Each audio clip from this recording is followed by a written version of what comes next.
Do the people working in the Woodside building have Australia's best bicycle commute? Well, here's the entrance to their end-of-trip facilities, and let's have a look at the ride to their front door. So here we are on one of the shared paths which come into the Perth CBD, and I'm heading into the CBD from the direction of Subiaco and Fremantle, etc. In front of me, if I was coming the other way, I would have been coming up from the Narrows Bridge. So to get to that shared facility, all I have to do is jump off the path, do a bit of a U-turn over this bridge, which takes us over the freeway, and we're pretty much going to be right there at their front door. And I don't know how fancy the facilities are, but it's a very flash-looking building, and people I know who have been in there say it's just deluxe.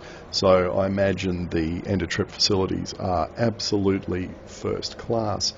Now, what I did when I got down the bottom here is I thought, well, why don't I just stop for a couple of minutes and film how many people actually come in here. Now, the problem with doing that is it was 10 to 9 in the morning, and whilst that guy was on his way to work, maybe getting there a bit late, I suspect most people probably got here 1 or 2 hours ago, had a shower, etc., and have been at their desks for some time. So unfortunately, we're not going to see a huge amount of traffic come in here, but, well, it was an idea. But it was interesting to see there's a bloke dressed for work with an electric scooter.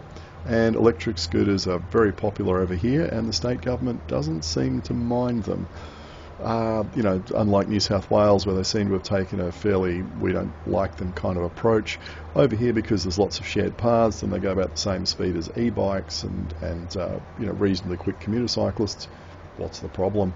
Footpaths over here also tend to be a lot wider, I guess thanks to better urban planning policies 50 or 60 years ago. So there's plenty of space on the paths to share. Now, what I thought I'd do after that is I would just do a quick loop around and kind of give you a bit of context as to where this building is in relation to the CBD, etc. So I'm going up the footpath alongside St George's Terrace. That's the Barracks Arch in front of us, and Parliament House over there. It's legal to ride on the footpath here as an adult, so don't blow your top. That was the freeway, and if we just wind back a couple of minutes, this is what the shared path looks like coming in from Subiaco. I think it's about 13 kilometres in length from Fremantle, with a couple of sets of lights in between.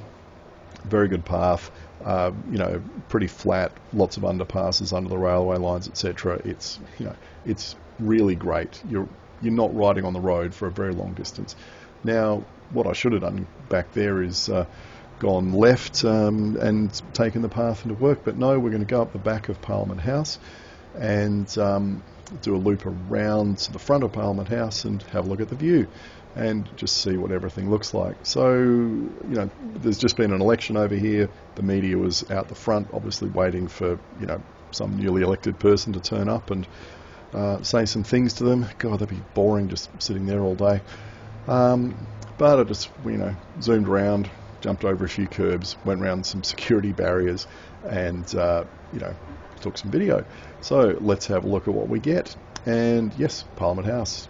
There in front of us is the CBD. That's the freeway down there in front of us.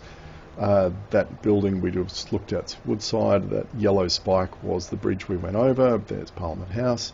Nice views out over the city. And blah, blah, blah. Yeah, that's all nice and good.